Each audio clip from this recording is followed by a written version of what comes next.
Alright guys, we got a brand new list for you. It's Saturday and I can't believe how expensive these books are in a 9.8. So stay tuned. Stay tuned.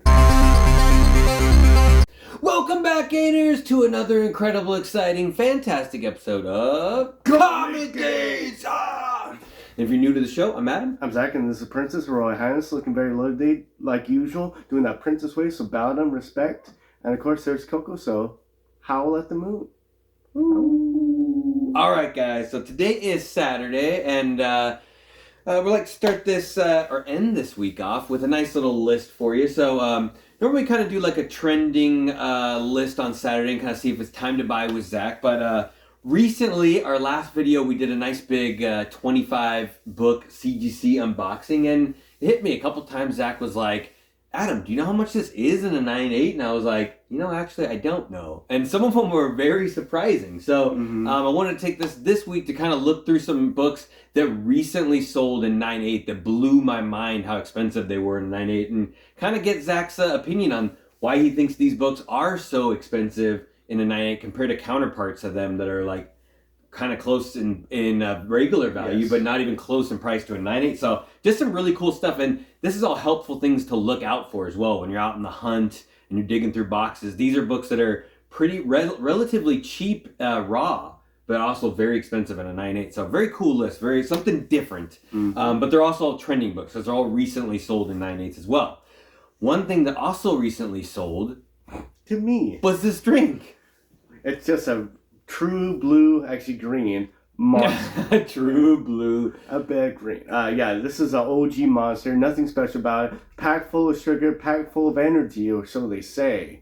And, I enjoy it. I probably need to stop drinking them too. But I'm enjoying them. It extends your life. Probably not. If you never had a monster, first time you smell it, you'd be like, why am I putting this in your body? And every time after it's kind of like Rockstar. When Rockstar does, like, it smells like battery acid. Tastes like battery acid. Once you get addicted to it. True. That's true. That's what tastes good.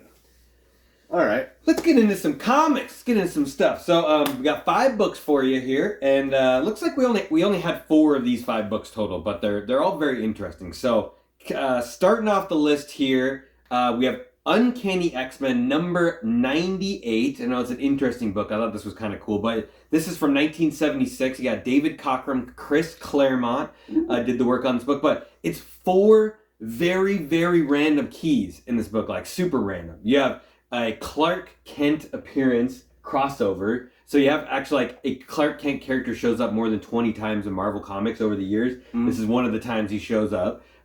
Wolverine's claws are actually considered a part of his body for the first time in this comic book, which is interesting. I always thought that was weird, like that earlier ones, when they're like trying to save Wolverine from falling and stuff like that. And I'm like, why? It doesn't really matter. They're like, we have to save him or he's gonna die. And they're like, oh no. And then they slowly, gradually like explain his powers to right later on. Yeah. First cameo appearance of Day Tripper, the ruler of Limbo. It's like an ex-girlfriend of Nightcrawler. And you have the cameo appearance of Jack Kirby and Stan Lee. Apparently they have a cameo appearance in this book. But it's just an interesting book. To me, like, I've never really considered 98 to be a huge key, but it sells for really expensive. And just so everyone knows, there is a 30-cent price range. It does garnish about double. But Zach, what does this book sell for in a 98, and why is it so expensive?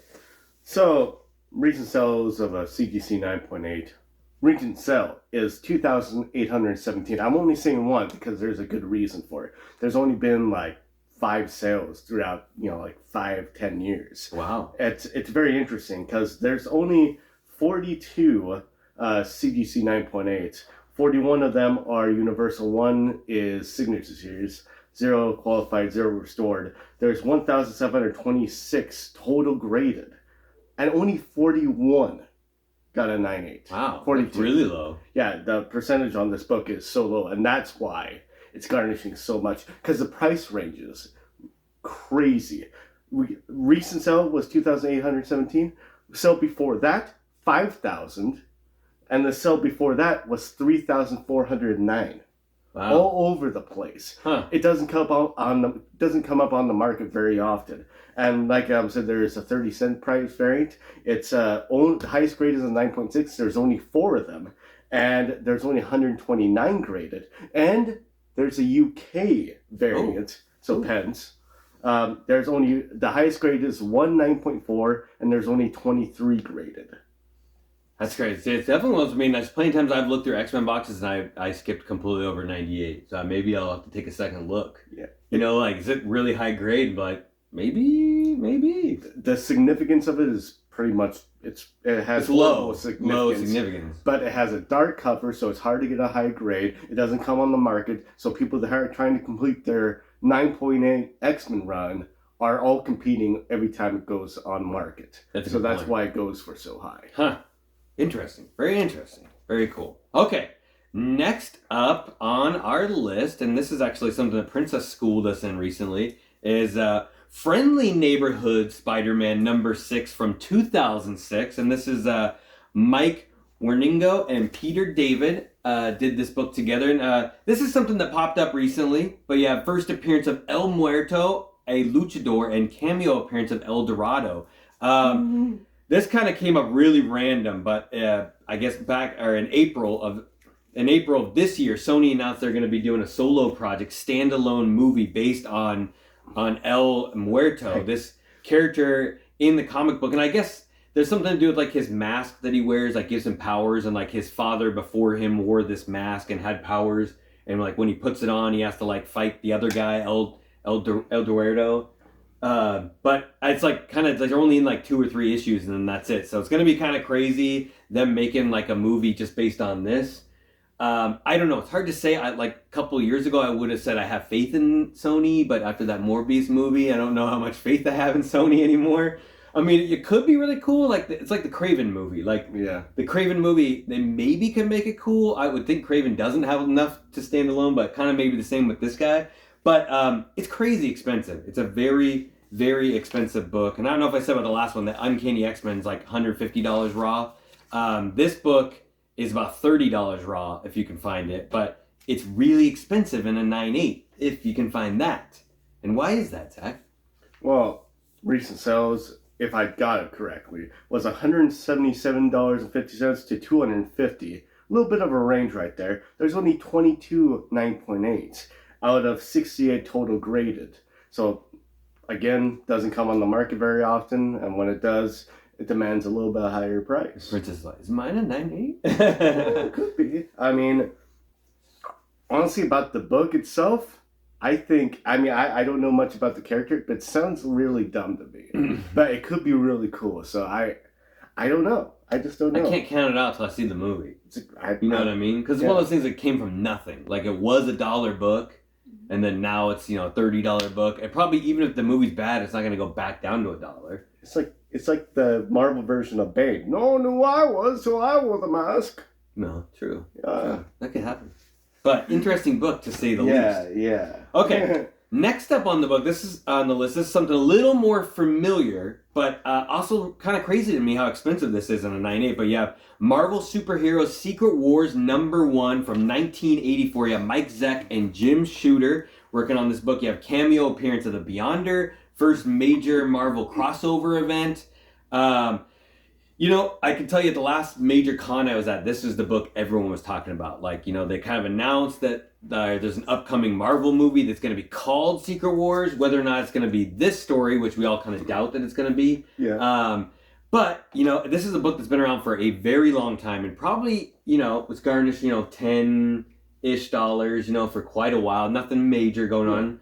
But, it's just, it's kind of interesting, like, how expensive it is now compared to, like, a lot of the other books. But there is a lot of spec going on with this. Like I said, there is going to be the Avengers Secret Wars movie coming out. And Lawrence Fishburne is spec to play the Beyonder in, like, a cartoon aspect, too, believe. So that's always kind of like a side thing, too, as well. But a couple things to look out for with this book as well. There is a Canadian price variant, which is about double. There's also a Blue Galactus era, which is about the same price. So don't be confused. There's a rare second print that has the black Spider-Man head in the corner, which is actually quite a bit more expensive.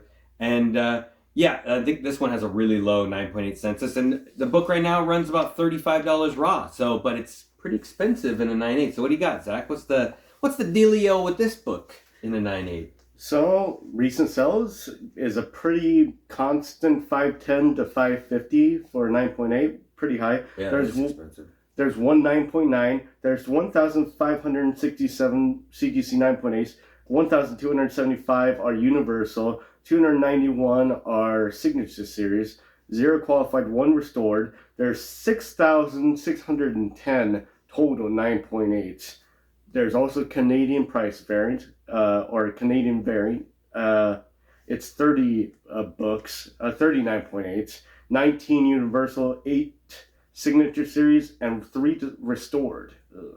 158 Canada. 158 total graded, and the second print, crazy. There's only 9 9.9s. 9.8.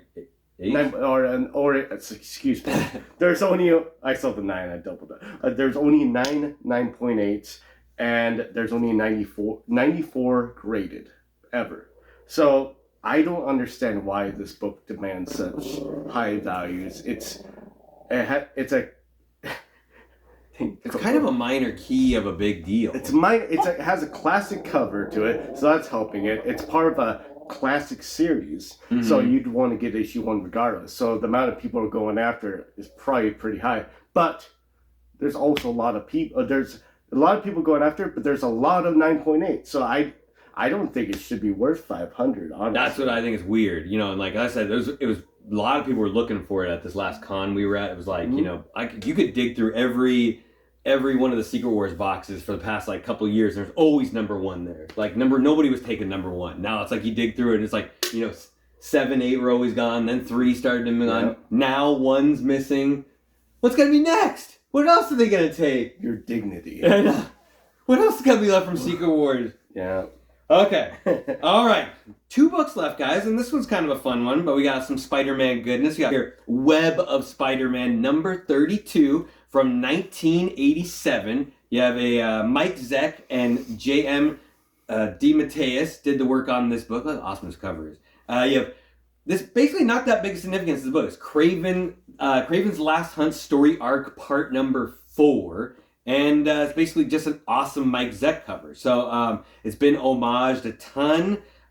You know, as we all know, like Web of Spider-Man is not overly that cool of a run. Like it's a pretty cool run, but it's not even that. It's like the 3rd best Spider-Man run. Yeah. You know, it's like, it's okay. So, I mean, there's even in this run, there's more important books in the Kraven's Last Hunt run. You know, like obviously like the one where he gets killed and all kinds of other stuff. But by far, this is the best cover. Yes. This is the best cover. And, you know, believe it or not, it's only like a $10 book. Raw. So it's not even that expensive. And it's just crazy to me how expensive it is in a 9.8. And, you know, it's weird expensive in a 9.8. So, well, how expensive is it in a 9.8, Zach? Recent sales range from $320 to $407.67. Pretty high for a $10 book. I know. Yeah. There's 249 CGC 9.8s, 213 are Universal, 36 are Signature Series, 0 qualified, 0 restored. There's 1,222 total graded, so of the 9.8s, it's about 20%. So it's hard to get it. It's pretty low. Yeah. It's hard to get it in a 9.8. I think this price should be right around the 250 range. Because if you want to complete that Kraven's Last Hunt, I mean, there's a lot of big Kraven fans out there. High, like 250. It's almost like it almost should be like 150. Well, I mean, depending on the rarity of getting it, but yeah, right. Like, there's some books that I looked at where I was like, man, that's a really cool book, and a 9.8's worth like nothing. Yeah, compared to that, it's kind of high, especially the volatile. Like depending on what day of the week it is, it's like, oh, it's $400. Oh, it's $300. I mean, a 30%, 33.33% increase is really crazy just for that close a time period. Mm-hmm. Why is it worth that much more? Like suddenly 1 week, and there's no speculation, nothing. It's a very confusing book. It should not be worth that. So, but it's a great cover though. Yeah, if you have a nice raw copy sent in, get it graded, and then flip it for 10 times the amount right there. Yeah, or just go around like buy as many as you can for under $20, and you get 25 of them. Then take the money and run. Do a little pre-screen. Yeah, that wouldn't be a bad idea at all. All right, last on the list, and I put this on the list for a couple reasons. Also for you, my butt Gary B. Got this one on. Got some Conan action on here, but you got Conan the Barbarian, number 59 from 1976. You got John Buscema and Roy Thomas. This is the origin of Belit, and also her second appearance, which is first appearance is in 58. But both these books are super underrated. You know, cool book from 1976, but you know, it was crazy to me how expensive this book is. And obviously that's a pence variant, so it's kind of not the one necessarily we're talking about. But the regular one is actually really expensive in a 9.8. So it's kind of a cool book. They're only about $12, like out in the wild. So if you can find them, and you know, I've always wondered which character was Belit in the movie. Which side is the girlfriend in the first one? She had like a different name, right? I thought that wasn't her. I thought that was another female character. Yeah. I don't know. Zula's in the movie. Zula, yeah. In the second one. But I always wonder, like, which one's Belit? Because, you know, she's cool. She's definitely cool. Yeah, I don't think she's ever showed up in the movie. She should. She should. If she hasn't, she should. But more importantly, Zach, how good is this book in a 9.8? What are people looking at? Should they be looking for 59? I'm always looking for 58. Right. Well, again, this is one of those books that's like, it's all over the place. Not too crazy, but kind of crazy. Recent sale is $265, and it ranges all the way from $249 to $387 in price. I mean, all over the place. It seemed like a lot to me, $387. But there wasn't that many sales, so what's going on? There's only 17 in a 9.8. That's it. Whoa. Only 17, and they're 76 graded. I mean, that's a low percentage. Yeah, very low. Like, really low. So it's the origin of Belit, right? Yeah, and technically your second appearance, but they don't even credit it as that. I mean... I came up with that. I mean, that's actually...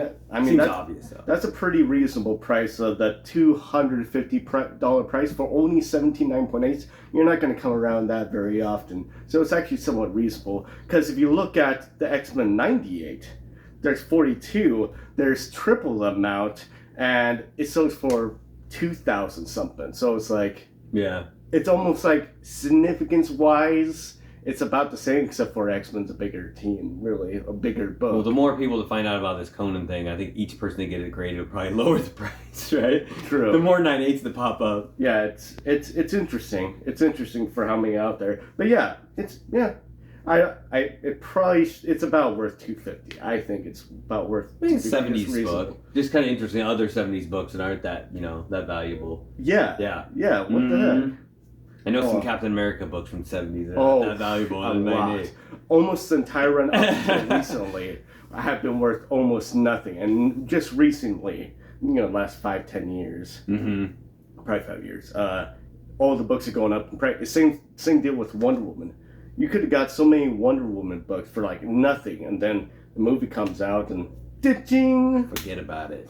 All right, guys, that wraps up this new little, I can't believe how expensive this 9.8 is, but it's kind of a fun little list of some stuff I was, kicking around the office here. But if you do like the show, hit that subscribe button, hit the like button, hit the notification bell so you always know when new things are going down, because we do go live every Wednesday to hang out with you. I want to make sure you can make that live show. Leave a comment down below. Let us know what you think about these books or any other books that you're actually surprised are really expensive in a 9.8. And don't forget, guys, this Saturday we have a huge Whatnot show coming up. So the Gaines crew, Adam and Zach, have our show at 4 p.m. Pacific Standard Time. And it's going to be all slabs, all starting at $1. I think we're about close to 20 slabs we're going to auction off. If you missed our unboxing show, we did end up with a 5.0 Amazing Spider-Man 300 first appearance of Venom, and it's going up for $1, guys. So if you don't have a first Venom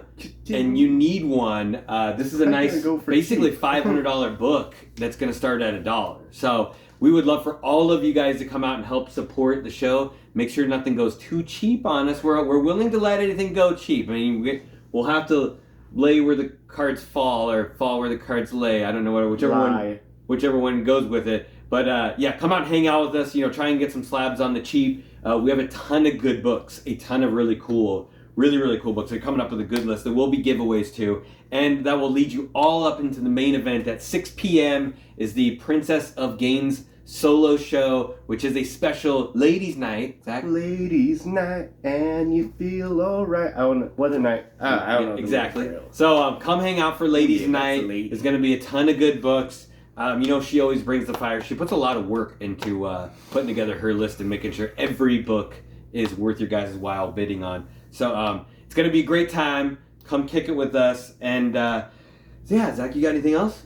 No, you gotta share. How you do that is you just gotta go to the store, get something that it wasn't a glass ball, but then they threw a bunch of liquids in it and carbonate it, put a cap on it. That's how you give someone a soda pop. Because once you give someone a soda pop, you're friends for life.